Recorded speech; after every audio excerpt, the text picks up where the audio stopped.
Good morning, everyone. Thank you for coming to the Center for Clinical Trials and Evidence Synthesis monthly seminar. I think this is our last one for this academic year. I am really pleased this morning to introduce Kathryn Blake. Kathryn is a colleague from the Nemours Children's Center in Florida, which is an incredible institution that I'd never heard about until I started working with them, but is one of the largest pediatric care providers in the country.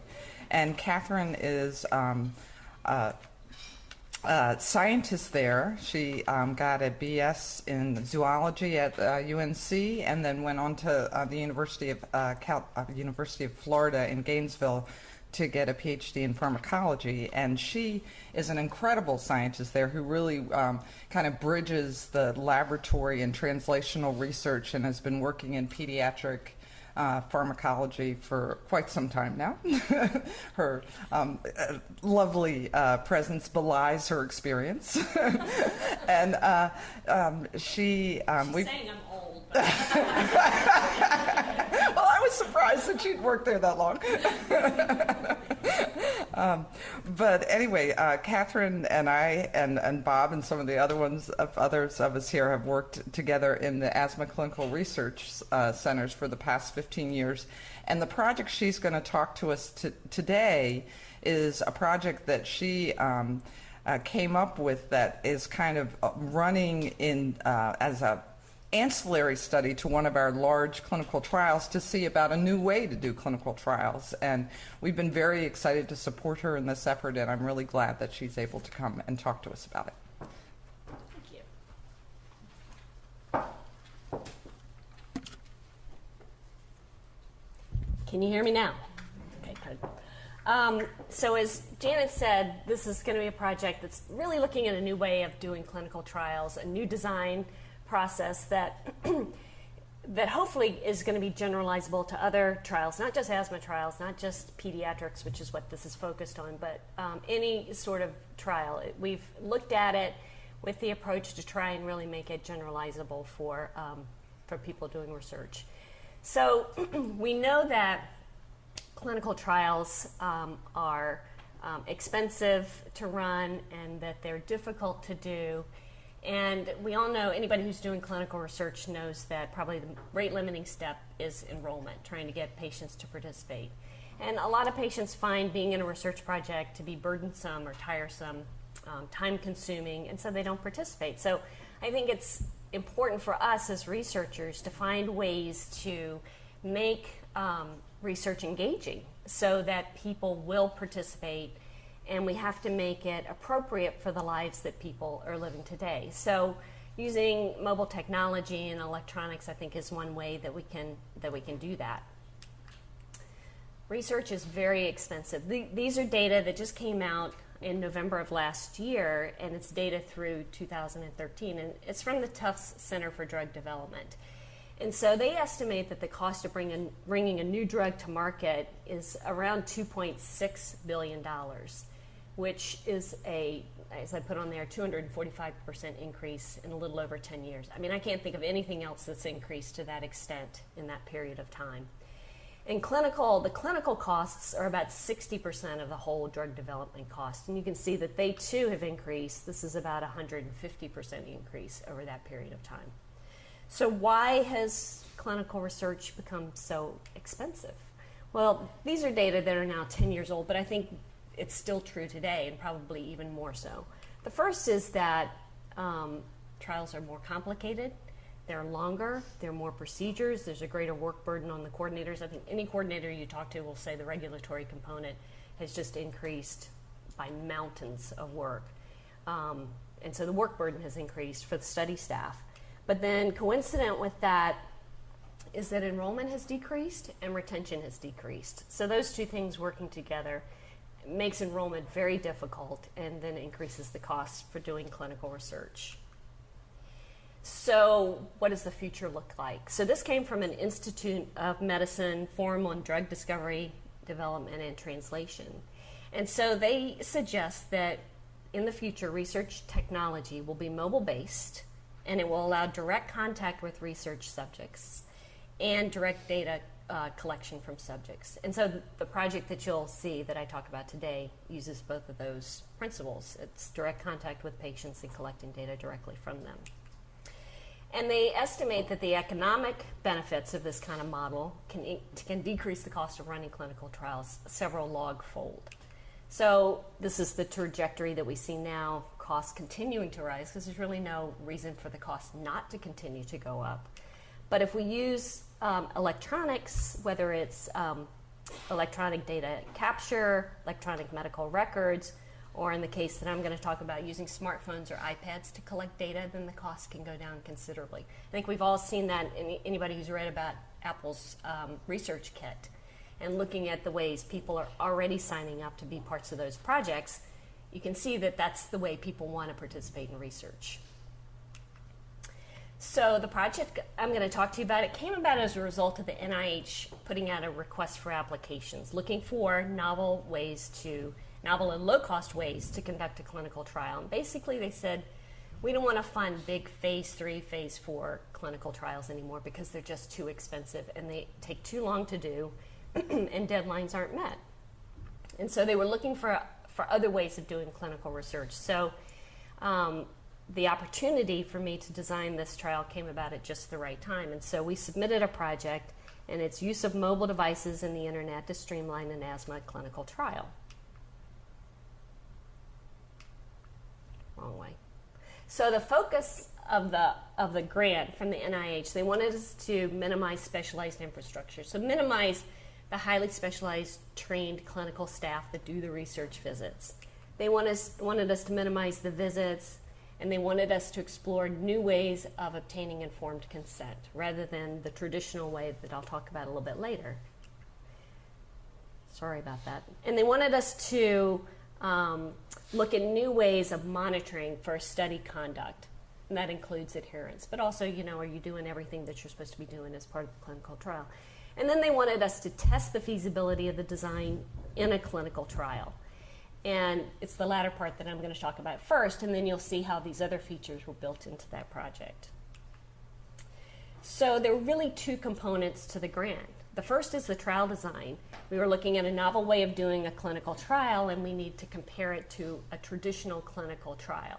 So we have the trial design that we're looking at, but then we had to have a clinical trial that we based it on. So that's the second component.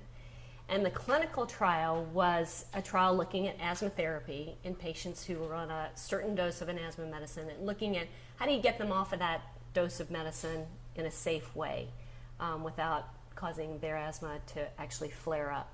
And so this study was called the Long-Acting Beta Agonist Step-Down Study, and you'll hear it referred to as LAST as I go through the talk, and you'll see that acronym. And it's being conducted through the Asthma Clinical Research Centers Network that Janet mentioned. And so Johns Hopkins here is the data coordinating center for that, and I'll tell you more about that in a moment. So the Asthma Clinical Research Centers Network, how many of you already know what that is? Just most people. So it was established, like Janet said, a little over 15 years ago, and the idea was to do large clinical trials that would give us usable data that physicians and other practitioners could use right away. And it was focused directly on asthma treatment. The name has actually changed recently to become Airways Clinical Research Centers Network, so that we're actually going to be able to broaden the scope of the work that we do to other diseases besides just asthma. And so there are 18 centers across the country, and as I said, Johns Hopkins here is the data coordinating center. And the studies that we do, they're funded by the American Lung Association, by the National Institutes of Health, and then by the pharmaceutical industry, and sometimes a mixture of those two as well for any given trial. So I'm going to tell you a little bit about, the long-acting beta agonist step-down study, so you have a sense of what that clinical trial was. Then when I talk about how we tried to make it streamlined, you'll have a sense of why we did certain things the way we did. But again, it was a way to look at stepping down asthma treatment in patients who were well controlled on a certain dose of medicine, and this is fluticasone. Oops. Let's go back. I'm hitting the wrong one. So it was patients who were well controlled on this dose of, this is Advair, by the way. You've probably seen ads for Advair. And then the study treatments were either you kept people on the same dose after a baseline period of 8 weeks, or you reduced the fluticasone component to a lower dose, or you eliminated the salmeterol component. So those were the ways we were looking at de-escalating therapy. And the study was funded by GlaxoSmithKline. So the last study, it's a multi-center, so it's across all the 18 centers of the ACRC. It's parallel, it's blinded, it has a superiority design, and the sample size was quite large, so it's 450 people. It's for patients 12 years and older, and they had to have physician-diagnosed asthma. It's a long study. After randomization, it was 48 weeks of follow-up. If you include the 8 weeks run-in, you're talking about 56 weeks of a patient being in a clinical trial. And, oops, there we go. And the primary outcome was treatment failure, so looking at hospitalizations, looking at changes in lung function, things like that. Now, this is an example of a very large clinical trial that's expensive to run. And while this study didn't have recruitment problems, many studies like it do, because you wind up finding it hard to find patients who meet all the study criteria in order to be enrolled. So this was a perfect example of a trial to see if we could find ways to make it simple, ways that we could use mobile technology and electronics to have patients participate in a trial. So we use this as the framework. So I'm going to talk to you now a little bit about the trial design for this for the streamlined study. So the trial sites for LAST, as I said, they're all over the country. These are the 18 centers. We're in Florida, right here in Jacksonville. And the trial sites for the streamlined trial are also part of the American Lung Association Center Network. So that was the nice thing, is that the same sites, some of the same sites that are doing the traditional trial, LAST, are also doing the streamlined trial. And the streamlined trial, though, is only being conducted at our institution, which is Nemours Children's Clinic, located, and we have sites that are in the Delaware Valley as well as in Florida. So we have sites in Wilmington, Philadelphia, Jacksonville, Orlando, and Pensacola. It's possible we may have a site that'll open in St. Louis. It's not part of Nemours in the next couple of weeks, so we're hoping for that. So now I'm going to go through how the design of the two trials compare with each other. So this is the traditional trial, LAST. You can see that there are 12 visits, so patients have to come into the clinic each time for those 12 visits. It's a long study, 48 weeks after randomization here at visit 3. There are 3 study treatments that patients get randomized to.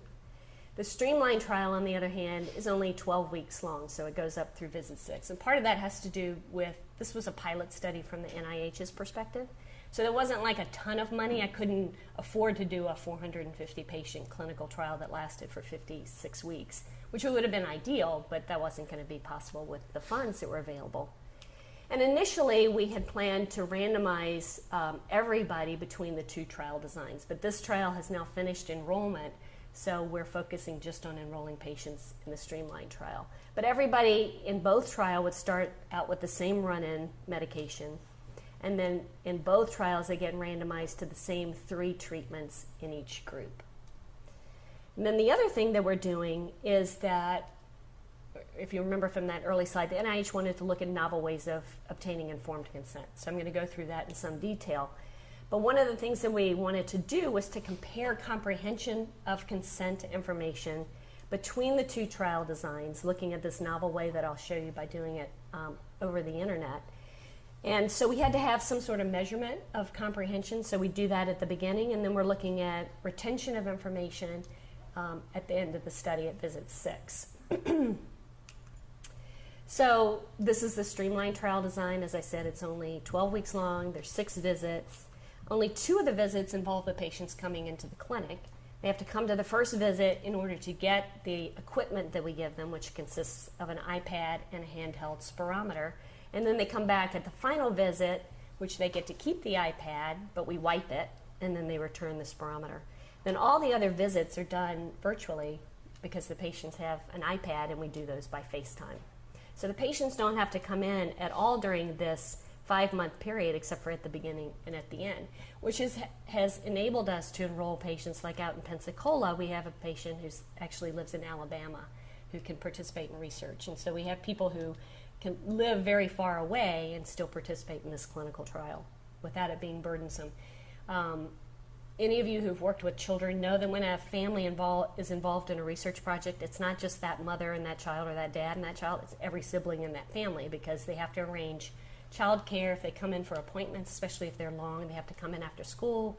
Sometimes the parents drop the kids off, they have to go pick up another kid, come back in, and it's very difficult for families to be in research. So there are differences between the two trial designs, so I kind of wanted to go through what those were and why we had to do that. So I've already told you why it was shortened and why we have a smaller sample size. So the funding, again, it was for a pilot study, so we didn't have the money to do a full clinical trial here. We're a pediatric institution, so our age range is 12 to 17 years, so we don't enroll adults at Nemours. And then our informed consent process that I'll tell you more about is web-based with an electronic consent versus the conventional face-to-face in the traditional trial. Our study treatments are open label. We did ask Glaxo if they would provide us with blinded drug, and they turned us down. But they are providing double-blinded drug for the traditional trial. And then we have different primary endpoints. The endpoint here, episodes of poor asthma control, you have to have a long enough study in order to capture those sorts of events. They don't occur weekly necessarily or monthly. So we selected a surrogate endpoint. It's being measured actually in both trials, but our primary and clinical endpoint is this asthma control test, which is a very short test that's done. It's 1 page. Patients fill it out, self-report of symptoms, and you get a score. And then there are a couple of procedures that we are not doing in the streamlined trial because exhaled nitric oxide would have to be done at each visit. It's an expensive procedure to do. The machine itself is expensive. The test kits are expensive. They always expire before you've used them up, so you have to buy more. I mean, it's like cartridges in a printer. I mean, you go through them like crazy. And then there were a couple of questionnaires. One was an asthma in females questionnaire, which we thought was only going to affect a few of our kids for this study. And then one of the questionnaires had to be administered in a face-to-face encounter with the participants, so we had to eliminate that one as well. But these are the primary differences. So the first aim of the study is looking at a novel way of doing informed consent. So we wanted to figure a way to do consent without having to have a family come into the clinic, sit down with the coordinator, have a face-to-face interaction with them. Could we deliver that same consent information to them in a different way? But as I said, we wanted to compare comprehension between these two methods of doing consent to see if we would not be any worse by doing it remotely and electronically compared with a face-to-face encounter. So the traditional way, as you know, the family gets a paper document, and at our institution, our consents for asthma trials typically are 12 to 13 pages, single-spaced documents, so very dense. To be honest with you, I think they're terrible. I can't imagine anybody really understands what they're getting into after they read one of those consent documents. But then they come into the clinic and they discuss the study with the study staff. They have to sign the paper documents. And depending upon the family's schedule, it may require a separate visit just to come in and do that consenting process so they have a chance to think about it before they decide if they want to be in the research project. So this is our consent webpage, and if you're interested afterwards, I can actually take you to the site and show you this video. But what we did, and I'm going to spend a bit of time on this slide, what we did is we took our 13-page document. We had a superb web team at Nemours who really think about how people understand information and how to break up information into very short, sweet nuggets of information. So they took our 13-page document and broke it up into very simple narration as well as images. And so they created this video. We had a professional actor and son participate in the video, but they helped develop the whole screenplay or whatever you want to call it for the video. And they suggested that it shouldn't be any more than 15 or 20 minutes long, because that's the maximum that somebody's going to be able to sit through.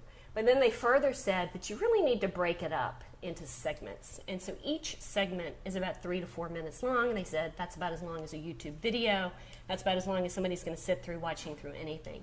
So we created these kind of natural breaks in the video so that if they wanted to pause it, go get dinner, come back, it gave them kind of a natural point to stop. So we have a section called About the Study, Participating in the Study, Possible Risks and Benefits and Risks, Payment, which they all read or watch very carefully, and Protecting Your Privacy, which I don't know if they care one anything about, but we had to include it obviously from the IRB's perspective.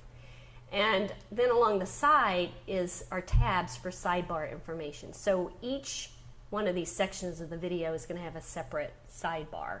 So because we couldn't take those 13 pages and fully say everything in the video without it being, like a 30-minute video, what we did is we took that information and put it in tabs in the sidebar. So as the participant is watching the video, this will light up. So this is lit up right here for blue. What's the purpose or the reason for doing this study? It lights up so that if they want to read more about it, if they tab on this here, it'll pause the video for them and information will pop up for them to read further, and then they can close it out and restart the video where they left off. Now, to get to this page, we didn't want to put it out on YouTube so that anybody could watch it because, as I said, we wanted to assess comprehension. And so if some people had watched it because they found it on YouTube and said, I want to be in this study, then we would have had that variability that some people got to watch it, several times before they were part of the study compared with other people. So what we did is put it on a private YouTube channel. And then when we identify somebody who's interested in the study, we would say, well, we'll send you the link with a unique login and password. And then they log in, and then they can watch the video. The nice thing about that is that because we've given them a unique login and password, the data that we get from them watching this video goes directly into REDCap. So we can watch which tab, what time they started, the date and time that they started watching the video. We can watch how long they watched the video for. So we had one person who watched it for 3 hours, but then when you look closely, you could see that they watched one section, went away for a couple hours, and then came back and finished it. So we can see how long they spend on each section. We can see what tabs that they select over here. At the end of each section is a couple of multiple choice questions. So we designed this page because we wanted to enhance the learning experience for the people who were viewing it.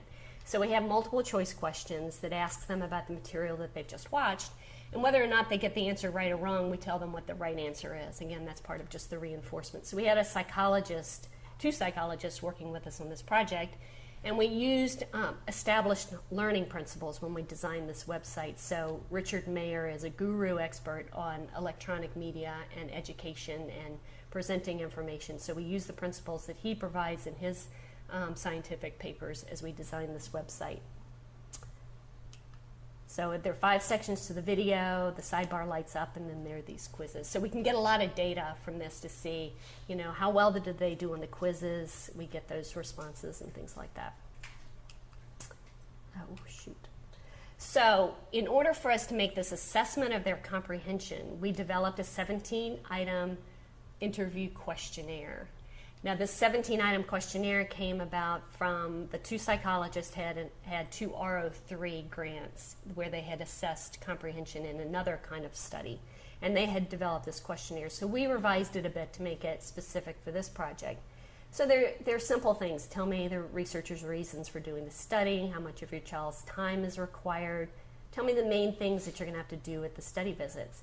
And so from an IRB perspective, we had to have all the required elements of informed consent assessed. So we wanted to make sure that we touched on each of those issues, regulatory issues. But we also wanted to assess health literacy because we wanted to use that as a covariate in both when we measured the comprehension for the traditional trial as well as for the electronic-based consent. So we chose to use the newest vital sign. It's developed by Pfizer. There are a lot of scientific papers out there on it now. The reason why I liked it over some of the other ones that look at recognition of medical terms, a language kind of thing, this actually has to require the person to think about health information. So they're given this ice cream label, and they're asked to take a look at it, and then the coordinator asks them questions based on this. So it may ask them, well, if you had 1 cup of ice cream, how many calories are you going to have for that day, for that serving rather? And so it requires them to think about that. One of the questions is, think about if you had a peanut allergy, would you be allowed to have this ice cream safely. So they'd have to look down here and see that peanut oil was in there. So it really requires them to have an interpretation of health information. And we thought this was really what we were trying to get at, is how well do they interpret the information that we're giving them as part of the consent process. So this gives us a score, and we can use that score as a covariate. So how do we get the consent to them electronically? Well, we have Epic Hyperspace as our electronic medical record. We've had it in full operation for about 10 years. We started in the late 90s with implementing Epic at our institution. So we have a lot of experience with it. Some really great people helped put this together. And so we took our consent template. It's basically the last page of our consent form. And it has, I'll show you what it looks like in a minute, but it's like, I'm agreeing to be in the study, blah, blah, blah, sign here. And so we converted that into a document that could be incorporated into Epic. And so we send that to our secure patient portal, which most institutions have now, some way for parents to log in or people to log in and look at their medical information. So we send that to them. And in our case, it's called MyNamors. And so when the parent logs in, there's tabs across the top for each child that they have registered in the system. So they can tab on the child's name and then go to the message center for that child. And it says, read your messages. You've got 36 messages in your inbox. And then they have an email that comes from us out of Epic. So this was from me. And it tells them what it is, that this is, for the asthma research study. And then this right here is a link for the one-page document that we created out of Epic. And then this is the body of the email. It says, read this form, fill it out, and click submit. So when they click on this link, again, it's coming from Epic. It's coming from that child's record. So everything is been recorded within Epic. So this is what that form looks like. It says, I understand I can withdraw my participation. I give you use and disclosure of my child's PHI. Unless I withdraw permission, you can continue to use the information. There's more information. Then we have some very discrete questions that are specific for the study. So we ask, what's the relationship to the participant? And they say, I'm the parent or I'm the legal guardian. What's your decision about participating? Yes, I agree, or no, I don't agree. And the advantage in Epic of having those radio buttons is they're trackable. So we can generate a report out of Epic. So for instance, we have a question, would you agree to have your DNA stored for future use? So then we can run a report out of Epic at the end of the study and see which of these patients said we do not want our DNA stored after the study is over, and then we can pull that record and have those DNA destroyed. Or when the children turn 18 years old, which this is a big issue in pediatrics, we can then find those kids at age 18 and say, look, you said we could store your DNA. Your parents said we could store your DNA. You're now an adult. What would you like us to do with that DNA? So there are some definite advantages to having this within Epic and allowing us to do these reports. So at the end of that questionnaire, once they've clicked on it, there's a submit button for the questionnaire. And when they submit it, it goes right back into Epic, and it's time and date stamped, and you can see who it came from. So the parent gets a parental permission, the child gets an assent. They each have their own MyNamors account. So when they submit it back, we can see who sent it back, and we can have it date and time stamped. So that all meets the requirements that our IRB had. So the advantages of using MyNamors from our perspective for this study is that Namors already does verification of legal guardian status. Because one of the risks is if you don't have somebody coming in and you're not looking at them in the eye and saying, are you really the parent of this child? Anybody could say, yeah, I take care of this child, and they're not the legal guardian. So Namors already takes care of all that. So we know who the legal guardian is to send the consent form to. It's a secure communication link, so it's not like sending it to their Gmail account for this kind of information. And as I showed you, the signed documents are stored electronically into our electronic medical record. And there's an audit trail for those checkboxes. So if, for some reason those checkboxes were changed or whatever, we would have an audit trail for that. The parent can print copies of their signed document, so they can go back into their MyNamors inbox and print copies of that. And so with all of these features, it met the regulatory requirements excuse me, for the Code of Federal Regulations, Part 11, electronic records and electronic signatures. So we had to make sure that we met all the requirements regulatory-wise before we put this into place. So the second aim of the study is looking at the quality of the data collection. Are we going to be able to collect data as nicely and cleanly, doing it electronically, as we do when patients come into the clinic and the coordinator's sitting there with them and saying, you missed this checkbox, you missed this checkbox, and have them complete the forms like they should. So everybody in the study gets an iPad as part of the study, and everybody also gets an Easy One spirometer device to use at home. And when they enter their data, it goes directly into REDCap. Who knows what REDCap is? Is anybody familiar with that? So some of you are. REDCap is Research Electronic Data Capture. It started at Vanderbilt. It's used in about 180 institutions, 180 countries worldwide, and many thousands of institutions. And it's a database where data can be captured, and the nice thing about it is then you can share your databases with other institutions because it's all in the same format. But our data, and I'm going to show you how this works, that they enter from the iPad. So this is direct data capture from the patients themselves, goes directly into REDCap. So what's missing here is a data entry person, which is really nice. And then the third is that we wanted to see, by participating in this electronic iPad study, are we going to be altering the clinical outcomes that we were looking at? So we had to have a clinical endpoint that we're looking at between the two trials. So we chose, as I showed you earlier, we have the asthma control test, and that's being done in both studies at each of the same visits. So this is going to be the way that we're going to compare outcomes, clinical outcomes, between the two trials. So in order to get a patient started, we set them up with a Gmail account. We chose not to have like their personal email account because we wanted to have control over setting up their Gmail account. And we wanted to have some uniformity in the way that the Gmail accounts were named for the purpose of how we integrate this into REDCap. So we set them up with a Gmail account. It also allows us to set it up on the iPad before we give it to them. And so the questionnaires are generated out of REDCap. They go to their email account. When they complete the questionnaires, they go back into REDCap. So this is an example of one of the emails that families get from the study. So this is, Dear Zachary Taylor, your research study visit is coming soon.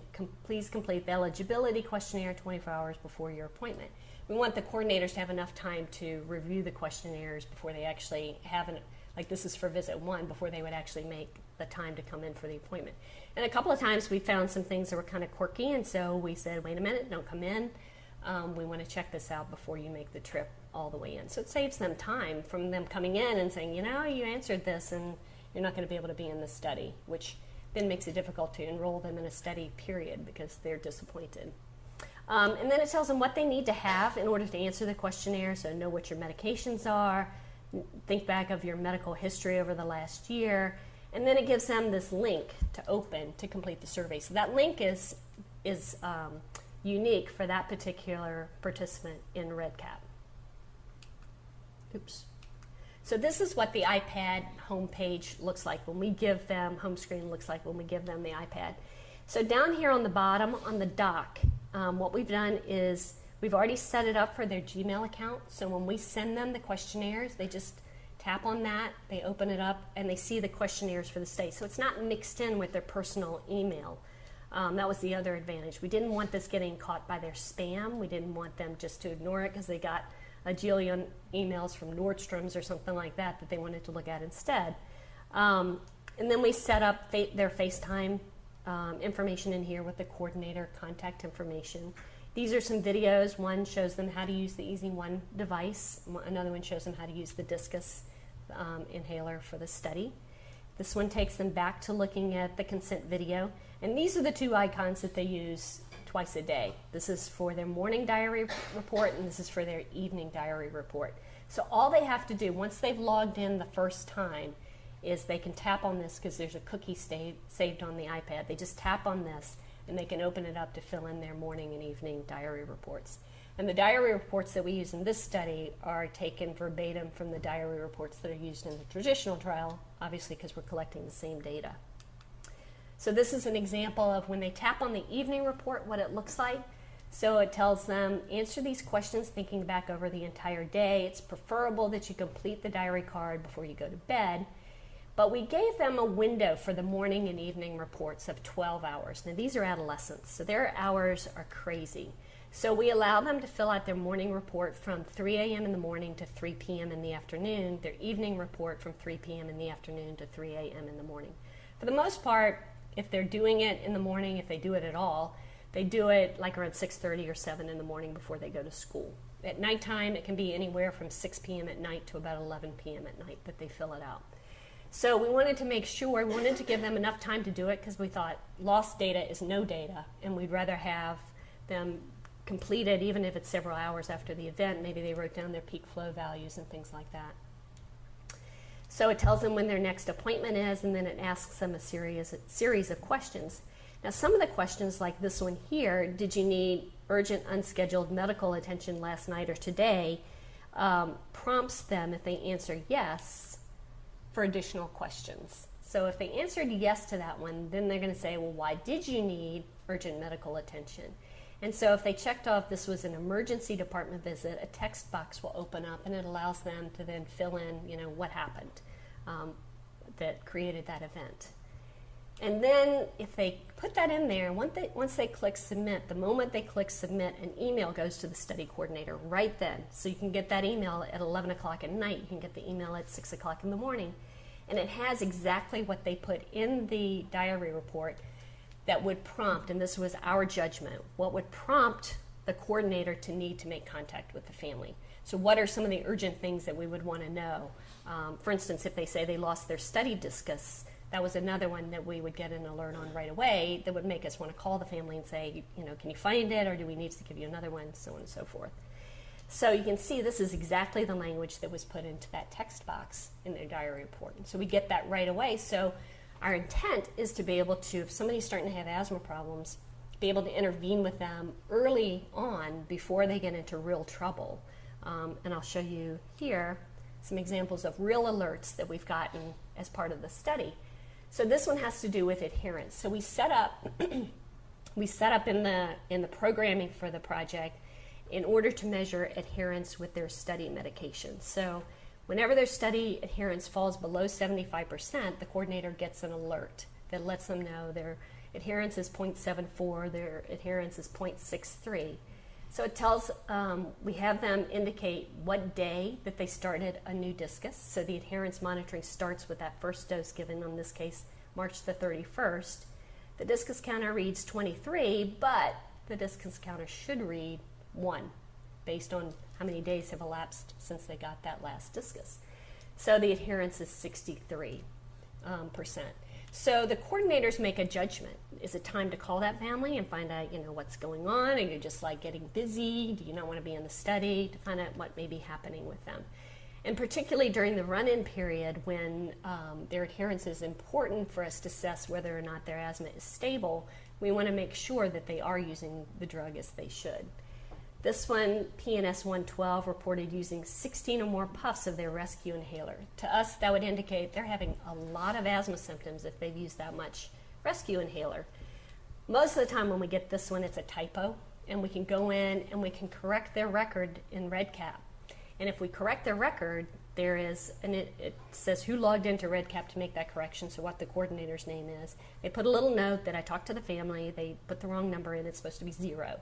And then we correct that and put 0 in there, and then we have a tracking system for that. And then this one, PNS 115, I had an unusual problem. I feel like I can't take a full breath ever since I started the disc. So this was one of the ones where we wanted to call right away, find out what is going on. This particular case, he's an anxious child, so he was having some anxiety symptoms.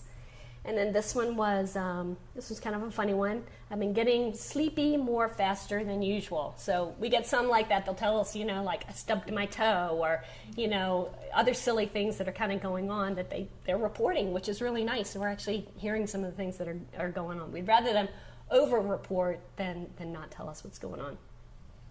And then here we get an assessment of how many morning reports that they submitted. So if they submitted fewer than 10 over the last 14 days, again, we'll call them, we'll say, are you not getting up early enough to be able to do this? What's going on? Are there things that we can help you think about? It should only take you 5 minutes to do this. Can you get up just a little bit earlier and get this done? So those are some things that are helpful to make sure that we get good data completion. So this is what the Easy One spirometer looks like. It's very nice. We have a nice LCD screen, so when patients are at home and we're doing their FaceTime appointments, the only difficulty with this is it's not wireless. We could have bought a dock. These devices themselves are about $1,000. We could have bought a dock that for each patient to have at home. They would be another $400 or $500, which was going to make the budget just too much. Which would have allowed them to plug it into their phone, but then they would have had to have an analog phone line, which most families don't have anymore. So we elected not to buy the dock for them. The problem with that is that we don't get the data from this until they come back at visit 6, and we download all the data onto our own computers. So in order to make sure that we do get data, at the FaceTime visits, when the participant is doing their pre-bronchodilator pulmonary function, we have them hold the LCD screen up to the iPad camera, and the coordinator takes a picture of what's on the screen, so we at least have those data. Should the Easy One get broken, should they lose it, or whatever, then we still at least have those data in at least some format. The other novel thing that we're doing is electronic payment. Are you all doing electronic payment for any of your clinical trials at this point? So some sites are, and in fact, Nemours has decided to adopt this for several other trials that we're doing because it's found to be so cost effective. Before, we would generate a stipend check. We don't have a cash box. Nemours would never allow us to have cash boxes, which I know some sites do. But it would take, to generate a stipend, the coordinator has to generate the stipend. It goes to our grants accounting office. It's signed off by like 3 people there. Then it goes to the accounting office, and it's signed off by another couple of people there. Then a paper check is generated. Then that's put in the mail. The time frame can be anywhere from 3 to 6 weeks after the stipend is submitted before the family says they get their check. So this eliminates all of that, eliminates all those people's time. So that's going to be another cost-saving aspect of the study. So we have an online payment system, and we use CT Payer. There were a couple of other systems out there, but we chose this one. The guys were really nice on the phone. They were kind of small, so we knew we'd get a lot of individual attention, which we have as the study has gone on. And each patient gets this nice little MasterCard with our logo on there. And so as soon as they're done with the FaceTime visit, Stacy can go into CT Payer, pay them $25, and it's loaded right on their card. The other thing is that they get $1 for each morning report and $1 for each evening report that they submit. So every 14 days, they can get another $28 added to their card if they do their report twice a day. If they don't do it, they don't get paid. And so sometimes when we call them, we're like, you could have earned another $20 in the last couple of weeks if you just done your 5-minute diary reports. That's the easiest money you're ever going to make in your life. So, so we try to encourage them to do their work. So the other thing is that we're tracking our time for doing the electronic study, and we're comparing it with the time in the traditional trial. So the coordinators are collecting their time for both studies, so they're wearing a stopwatch. I know that sounds really nerdy, but it was really the only way that I felt like we could really get some granular detail on how much time it's taking them between the 2 trial designs. So they wear the stopwatch, and then we created a form that has some discrete categories. So like the consenting time is one category, doing a FaceTime visit is another category, following up on AEs or any kind of interim visit activities are another category. So they have a stopwatch, but the other thing, Nemours has required for a number of years for us to do effort reporting for all of our grants, not just federal grants, but every single grant that we work on. And so we get paid, the study budget grant gets deducted based on the hours that the study staff person puts into timekeepers. So this is my record, for instance, so I have to record how many hours over a certain day, and we have to fill it in every day that we spend on that grant. So that's a more kind of global way we can look at how much time it's taking us to participate in study, but this is going to give us a little more finer detail on that. So this is a little bit of data. There wasn't much to show you, but I couldn't not show you something. So this is only on the traditional trial participants. So this is their comprehension information, and this has not been corrected for any kind of covariates at this point. So when they have those 17 questions to answer, we have 2 coders in the psychology department. So they're either answered as not correct, partially correct, or correct. And I want to say, too, the coordinators are all trained exactly how to ask these questions without prompting, but eliciting if they feel like the family does know the question, but maybe they didn't quite understand, or they do know the answer, but they didn't quite understand the question. And they have all been, before they were allowed to actually do one of these assessments with the family, they had to be signed off on by the 2 psychologists to make sure that they knew how to do this without biasing the patient to the answers. So the scores that we get from those 17 questions are averaged, and then we average the 2 rater scores. So this is for the parent, and this is for the youth. And the youth assent form in the traditional trial is just a single-page document. It's very brief. It just says, this is what the study's about. You're going to have to come in this many times. There are these risks, and you do get paid, because this is adolescence, so we do tell them how much that they'll get paid. But in our institution, the child will sit in there with the parent while the coordinator goes through the study procedures with them. So we wanted to maintain that because that's our standard process. So the children had virtually the same understanding, even though their document was much shorter than the parent. Maybe that was a blessing. It just gave them really the nuts and bolts of that. But I'll show you this next slide. Was really interesting. So we have a satisfaction survey that goes out after the consent process, the day after they're finished signing the consents. And so this is only data right now for the streamlined trial participants. So there are a number of questions on the satisfaction survey. Did you feel like you had enough time to watch the video? Did you like your interaction with the study coordinator over the phone? Was there enough information provided for you to make a decision, so on and so forth? My favorite question, though, is we'd say, you were in the study and you got to watch a video to learn about the study, and then you had a phone call with the study coordinator to talk about the study, make sure you understood it, and then you signed the electronic consent forms.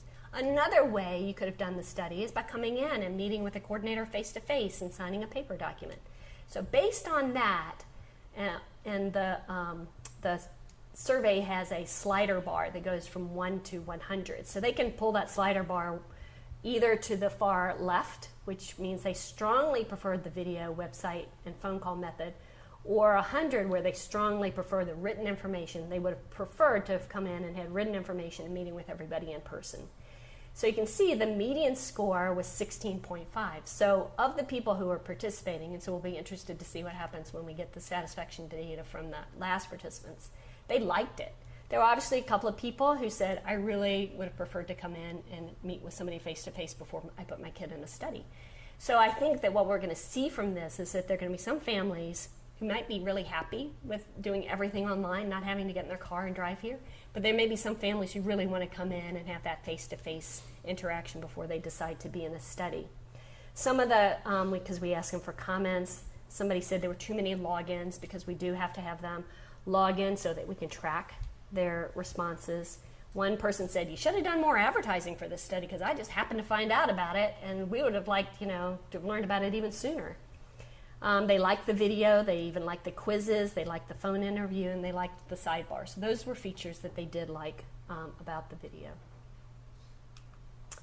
So what are the challenges that we've had? Recruitment's been a challenge, and partly because we were enrolling with the deadline of the traditional trial always forefront in our minds. So we were anxiously and diligently trying to find patients who would meet criteria and be able to participate in one or the other of the studies.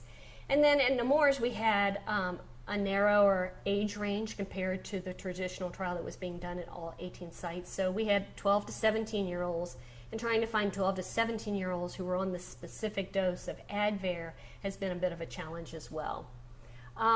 We have found out, too, that when we ask families, do you have internet at home? And they go, yeah, we have internet at home. Turns out for some of these families, it's just their cell phone.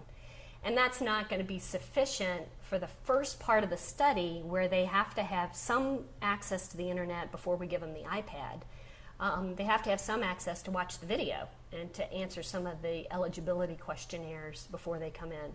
So we suggested, well, you might have to go to the library, or you might have to go to a friend's house, or maybe there's a computer at school you can use, or at work, or something like that. So that's been a bit of a challenge that we have found. And then we've had some challenges where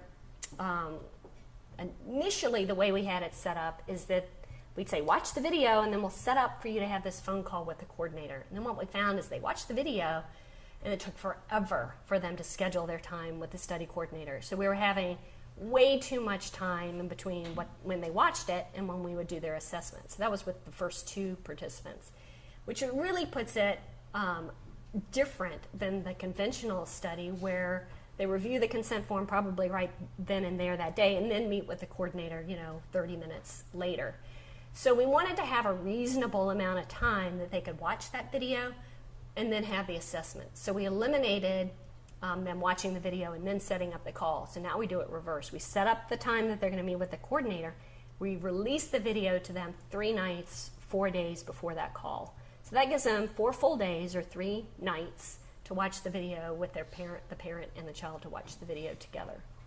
Then we do get a lot of alerts. So it's like, which ones should we call on? Which ones do we really need to intervene on? Particularly the ones where their adherence might be, 70% or somebody who's like 68%. Do we call on those, or do we wait to see if they were just having a blip in their schedule and get back on track? The other thing is, I already mentioned this, the spirometer device that we have is not wireless. So I'd like to be able to see their results in real time. And these kids, they do not tell the truth. They have figured out that they can put in fake peak flow numbers into their electronic report and be able to get paid. So what we're doing on our FaceTime visits now is we look in REDCap and we find a date where we see data has been entered. And so we will say, on March the 14th, we want you to pull that up on your Easy One.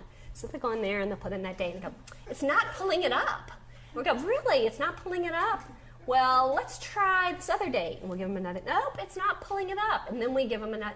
And what that means is that they didn't do the peak flow because it's not in the Easy One, yet they entered those data into the iPad and submitted their report. And so if we had been able to have a wireless device that allowed us to view this in real time, we could have nipped that in the bud. But that's, one of the things we're going to find out, how truthful are these kids? Which some of the kids, they are right on the money. I mean, they knock us dead. They fill out everything, all their peak flows are spot on and things like that. We remind them that, if you're putting in fake numbers, we don't know if you're going to getting sick or not. So you may be putting in all these super numbers and then you're going to get sick and we can't help you, not miss school or not miss your activities. So we try and appeal to them in the ways that are important to them. So we have published the methods section for this paper just recently this year, so it has a lot of detail in it if you would like to read about specific things that I've talked about today. These are the key people. This is the fabulous team at Nemours that helped put this together. Our bioinformatics team put together the whole REDCap programming, developed the web page infrastructure.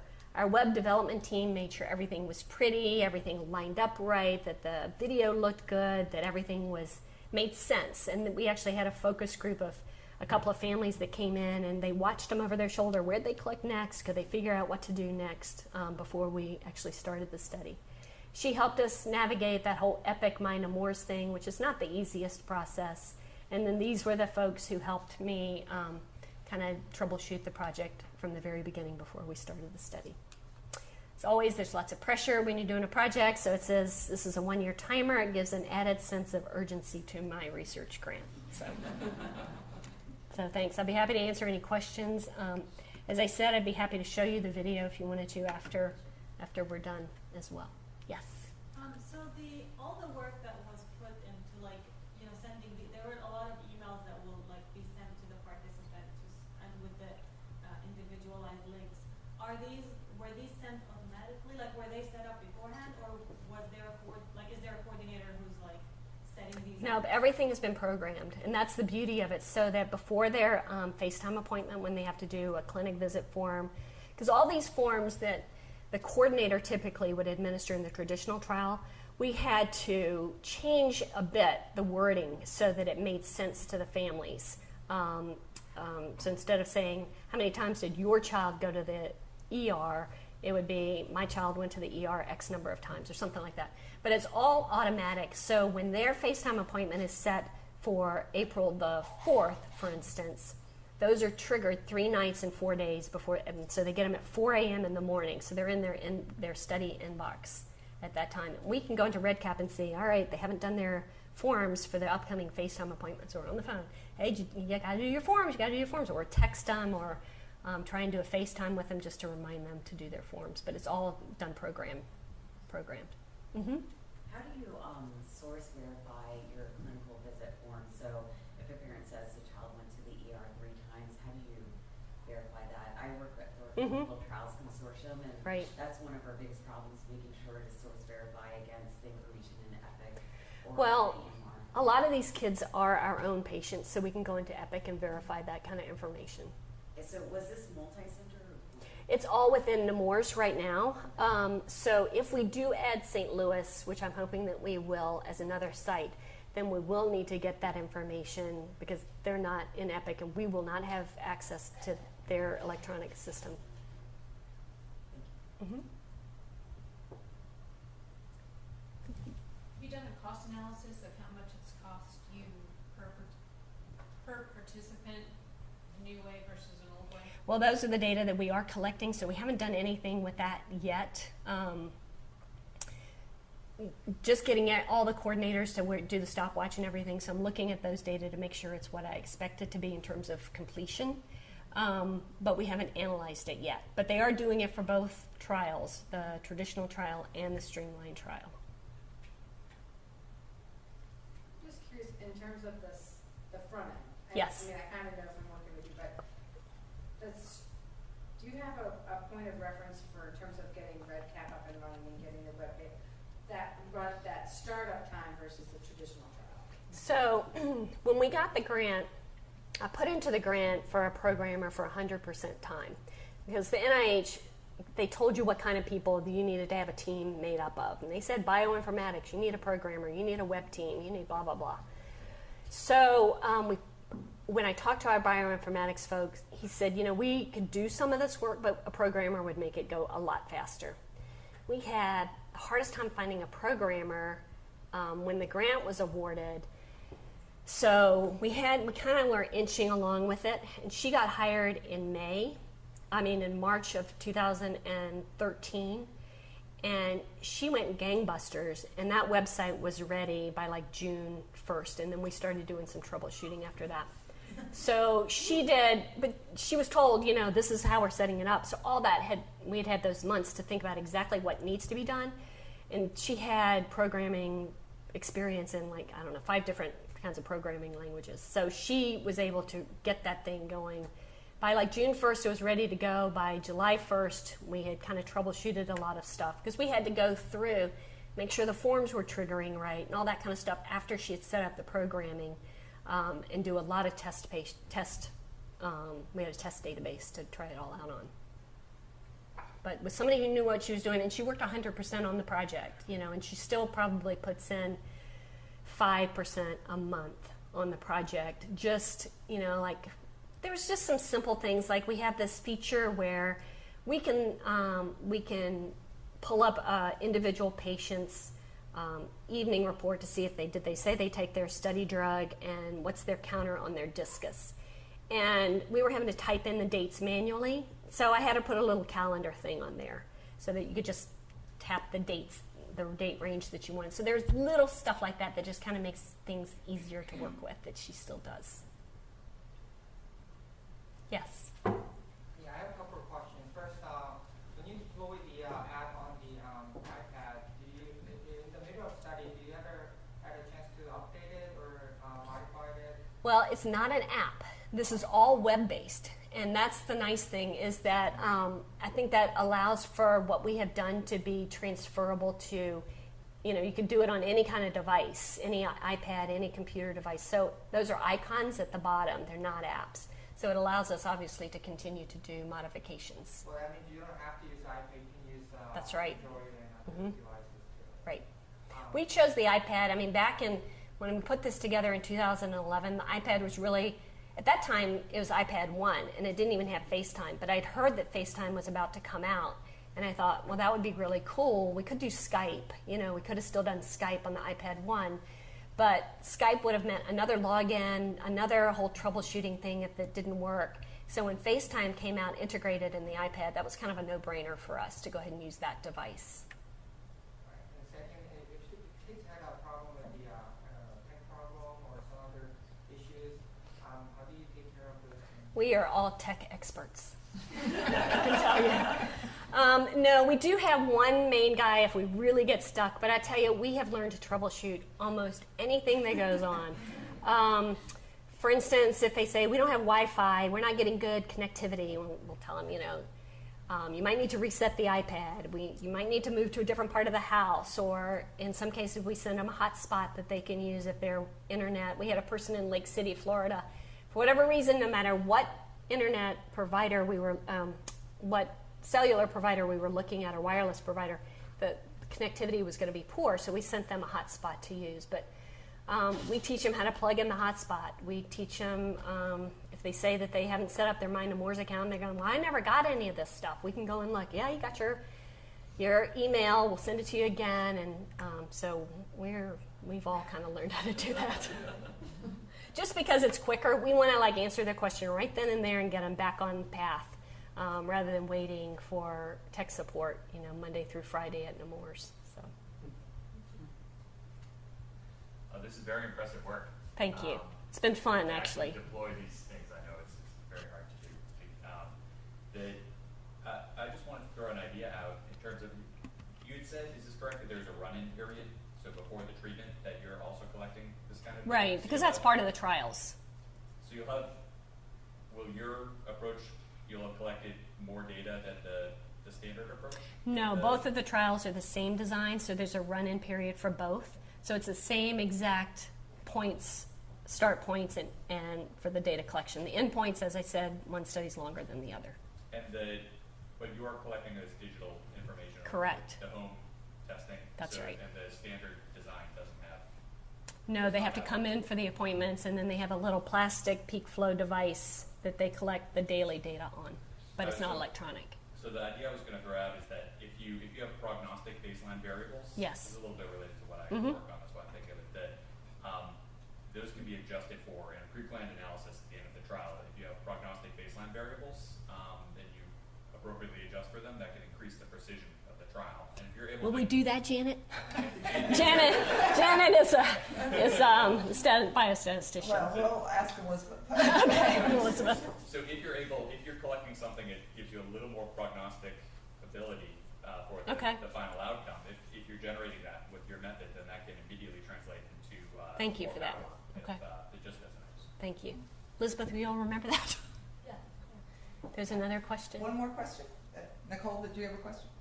No, actually, that's what I was wondering, if the typical trial design had a regular peak flow meter that they collected their daily stuff. You have a question. Yeah.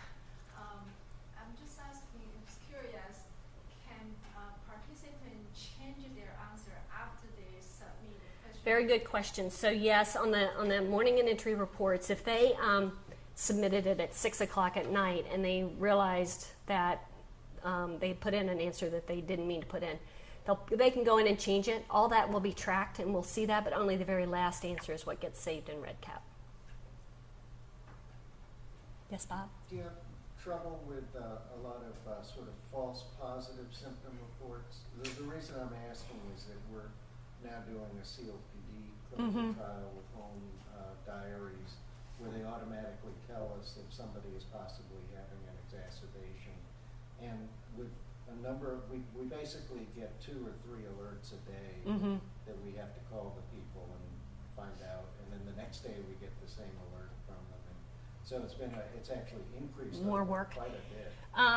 I am interested in looking at that too, because we do get a lot of alerts, and a lot of them are just, a lot of them have to do with they haven't done the diary reports and stuff like that. Very few are there symptom reports, and like I said, the one where they said they used a lot more albuterol was typically an error. And then just the few that, like I showed you, the child who said he was short of breath after starting the discus, or if somebody said they were throwing up, something like that. Then, but those we don't get a whole lot on. But it's the ones where we're trying to decide, do we call them and find out why they haven't been doing their diary reports? Those are the ones that probably take the most So it time. might be a disease or population related. Okay. Okay, thank you very much. Yeah, thanks, Kathryn.